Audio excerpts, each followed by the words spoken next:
Bonjour, bienvenue dans cette nouvelle capsule vidéo sur les guerres mondiales. Aujourd'hui, on va étudier le déroulement et la mondialisation de la Seconde Guerre mondiale. Et d'abord, dans un premier point, les victoires des forces de l'Axe, l'Axe étant composé de l'Allemagne nazie, de l'Italie fasciste et du Japon impérial. Cette période s'étend de 1939 à 1942 et on pourrait lui trouver un petit sous-titre qui serait l'Allemagne et les forces de l'Axe à la conquête du monde et à la conquête de l'Europe en l'occurrence.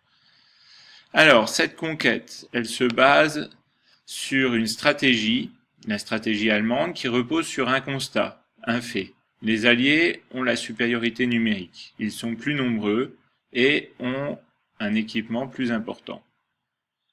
De plus, comme lors de la Première Guerre mondiale, l'Allemagne risque d'être prise en tenaille, c'est-à-dire de devoir combattre sur deux fronts. Un front à l'ouest, face aux Français et aux Anglais, et un front à l'est, face aux Soviétiques. L'Allemagne doit éviter ces combats simultanés sur deux fronts. Il faut donc battre rapidement un des deux adversaires par une action très rapide, le surprendre, puis ensuite s'en prendre au second. L'Allemagne opte donc pour une stratégie offensive qui repose en grande partie sur ce qu'on a appelé la Blitzkrieg, c'est-à-dire la guerre éclair. C'est une guerre qui combine à la fois les moyens aériens, les moyens blindés et l'infanterie mécanisée, coordonnée en partie grâce à la radio.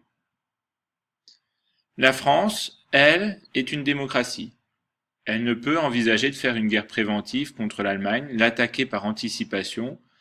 Elle doit donc rester, en plus, elle est restée marquée par la Première Guerre mondiale.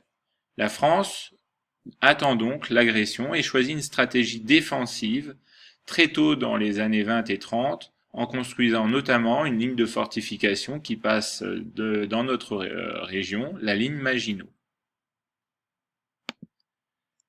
La première cible de l'Allemagne, c'est la Pologne. Hitler s'est temporairement allié avec l'URSS en août 1939, c'est ce qu'on appelle le pacte germano-soviétique, pour s'emparer de ce pays. La ville de Danzig sert alors de prétexte pour lancer les hostilités. Le 1er septembre 1939, sans déclaration de guerre, la Wehrmacht, l'armée de terre allemande, se lance à la conquête de la Pologne. Le 3 septembre 1939, la France et la Grande-Bretagne déclarent la guerre à l'Allemagne, mais n'interviennent pas et n'envoient pas de troupes pour sauver la Pologne.